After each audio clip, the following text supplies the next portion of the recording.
ஜனநாயகன் படத்துக்கு சென்சார் இன்னும் அனுமதி தராத நிலையில இந்த விஷயத்த காங்கிரஸ் கையில் எடுத்திருக்காங்க. அதாவது விஜயை வச்சு காங்கிரஸ் இந்த விஷயத்தை கையில் எடுத்திருக்காங்க. இது முழுக்க முழுக்க மத்திய அரசு தான் காரணம் அப்படின்ற மாதிரியான ஒரு விஷயத்தை கொண்டு போறாங்க காங்கிரஸ். காங்கிரஸ் கட்சியோட மேலிட பொறுப்பாளர் கிறிஸ் சோடங்கர் எக்ஸ் தளத்துல ஒரு பதிவு போட்டிருக்காரு.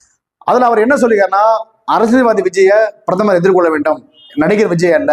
இப்ப நீங்க எதிர்கொள்றது அரசியல்வாதி விஜய, அதனால உங்களோட அரசியல் தமிழ்நாட்டில் எடுபடாது அப்படின்னு காங்கிரஸ் மேலிட பொறுப்பாளர் கிறிஸ் சோடங்கர் ஒருத்தர் சொல்லியிருக்காரு. அதே போல காங்கிரஸோட முன்னாள் தலைவர் அழகிரி ஒரு விஷயத்த சொல்லியிருக்காரு. ஜனநாயகன் படத்துக்கு தணிக்கை சான்றிதழ் தர தாமதித்தால் அதோட பின் விளைவுகள் பயங்கரமாக இருக்கும் அப்படின்னு காங்கிரஸோட முன்னாள் மாநில தலைவர் அழகிரி ஒரு விஷயத்த சொல்லியிருக்காரு.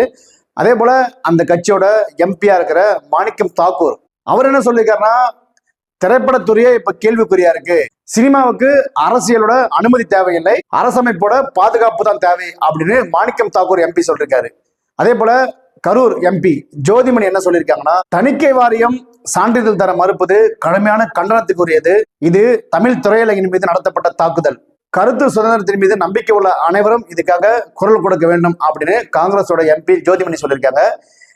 காங்கிரஸுக்கு திடீர்னு ஏன் விஜய் மேல இவ்வளவு பாசம்?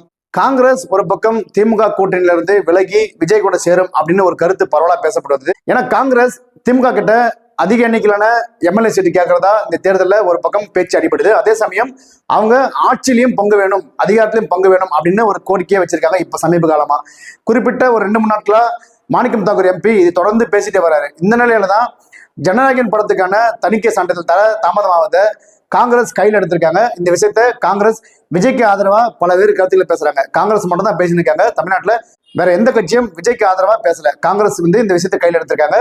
காங்கிரஸ் ஏற்கனவே காங்கிரஸோட மேலிட பொறுப்பாளர்கள் விஜயை சந்திச்சு பேசுறதும், சமீபத்தில் காங்கிரஸோட பொறுப்பாளர் ஒருத்தர் விஜய் ஒரு அரசியல் சக்தியா உருவாயிட்டார் தமிழ்நாட்டில் அப்படின்னு பேசியதும், தொடர்ந்து காங்கிரஸ் தலைவர்கள் விஜய்க்கு ஆதரவாக இருந்த நிலையில இப்போ ஜனநாயகன் படத்துக்கு சான்றிதழ் தர மறுக்கிறத அவங்க கையில் எடுத்திருக்காங்க.